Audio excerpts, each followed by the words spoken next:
आज बात करते हैं लोन डिफ़ॉल्ट पर।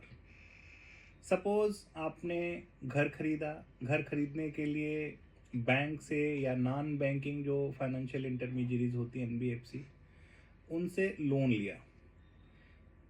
किसी वजह से आप लोन वापस नहीं कर पाते, तो आपको क्या करना होगा और ये पूरी प्रोसेस कैसे होगी? अगर आपने लगातार 3 किश्तों पे डिफ़ॉल्ट किया है, वैसी स्थिति में आपका अकाउंट जो होगा एनपीए हो जाएगा। जैसे ही आपका डिफ़ॉल्ट होगा, बैंक की तरफ से आपको ईमेल्स आएंगी कि आप उसको रेगुलराइज़ करिए, आप नहीं कर पाते हैं, फिर ईमेल आएगी, फिर रेगुलराइज़ करिए, और वो भी नहीं हो पाता है तो 90 दिन यानी 3 लगातार ईएमआई अगर आपकी बाउंस होती हैं, तो आपका अकाउंट नॉन परफॉर्मिंग असेट की कैटेगरी में वो कैटेगराइज कर देंगे। इमीडिएटली कोई एक्शन लेता नहीं है, उसके बावजूद भी बैंक या जो फाइनेंशियल इंस्टीट्यूशंस हैं, एनबीएफसीज हैं, आपको रिक्वेस्ट करेंगी, आपको ईमेल्स भेजेंगी, आपके यहाँ आएंगे भी और कहेंगे कि आप कोशिश करिए कि आपका अकाउंट रेगुलर हो जाए। अगर आप उस पीरियड का लाभ उठाते हैं और आपका अकाउंट रेगुलर हो जाता है तो उससे बेहतर कोई बात नहीं। लेकिन सपोज आप ऐसा नहीं कर पाते, फिर क्या होगा? बैंक आपको एक नोटिस देगा कि हम जो सिक्योर्ड असेट है यानी कि आपका मकान जो बैंक को मॉर्टगेज होगा, उसके ऊपर कार्रवाई करना चाहते हैं। सेक्शन 13(2) का आपको नोटिस आएगा।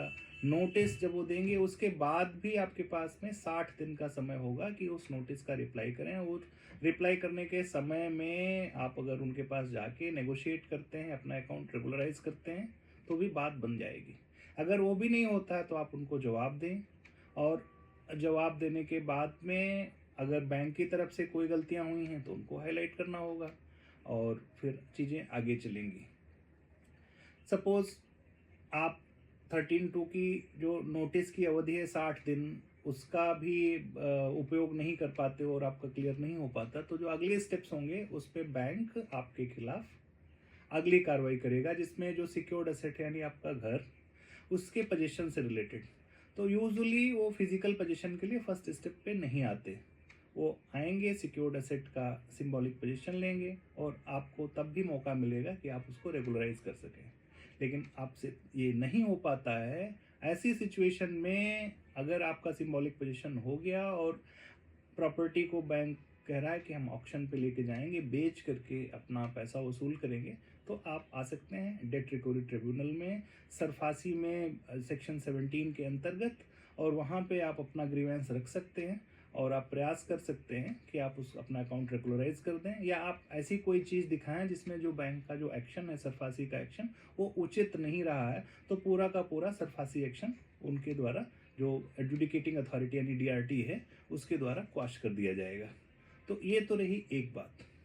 लेकिन चूंकि आपका डिफ़ॉल्ट हो चुका है, डिफ़ॉल्ट होने के बाद बैंक को, चूंकि उसने आपको लोन दिया हुआ है, रिकवर करने की फुल पावर है। तो भले ही वो सरफासी में अगर बैंक से कोई त्रुटि हुई है और सफल नहीं हो पाते, तब भी उनके पास उसी डेट रिकवरी ट्रिब्यूनल में जो recovery of debt and bankruptcy act है, उसके तहत आपके खिलाफ केस फाइल करने की उनको सुविधा रहेगी, उनको अनुमति है। लेकिन डिफ़ॉल्ट का जो अमाउंट है वो 20 लाख रुपए से ज़्यादा का होना चाहिए। अगर 20 लाख रुपए से ज़्यादा का अमाउंट है तो बैंक या फाइनेंशियल इंस्टीट्यूशन आपके खिलाफ एक ओए फाइल करेगा, ओरिजिनल एप्लीकेशन, उसमें नोटिस आवेगी, नोटिस के जवाब में आपको उपस्थित होना पड़ेगा। उपस्थित होकर के आप अपनी बात रख सकते हैं, और वहाँ भी अगर आप ये दिखा सके कि बैंक ने जो आपके खिलाफ क्लेम किया है वो सही नहीं है, या जो उनके स्टेटमेंट ऑफ अकाउंट हैं उनमें जो इंटरेस्ट वगैरह चार्ज किया है वो जो है वो काफ़ी ज़्यादा है, तो वहाँ भी आप कोशिश कर सकते हैं। और किसी भी लेवल पे अगर आपने बैंक का पैसा वापस कर दिया तो मामला वहीं ख़त्म हो जाएगा, क्योंकि उनका उद्देश्य आपको परेशान करना नहीं है, उनका उद्देश्य केवल ये है कि जो उधार उन्होंने दिया, जो पब्लिक मनी है, वो वापस ले सकें। और उस लेवल पे भी आपका अगर नहीं हो पाता, तब पूरी एडजुडिकेटरी जो प्रोसेस है उसके बाद में हमारा जो डीआरटी है, डेट रिकवरी ट्रिब्यूनल, उनके द्वारा उसको एडजुडिकेट किया जाएगा। फिर एक रिकवरी सर्टिफिकेट इशू किया जाता है।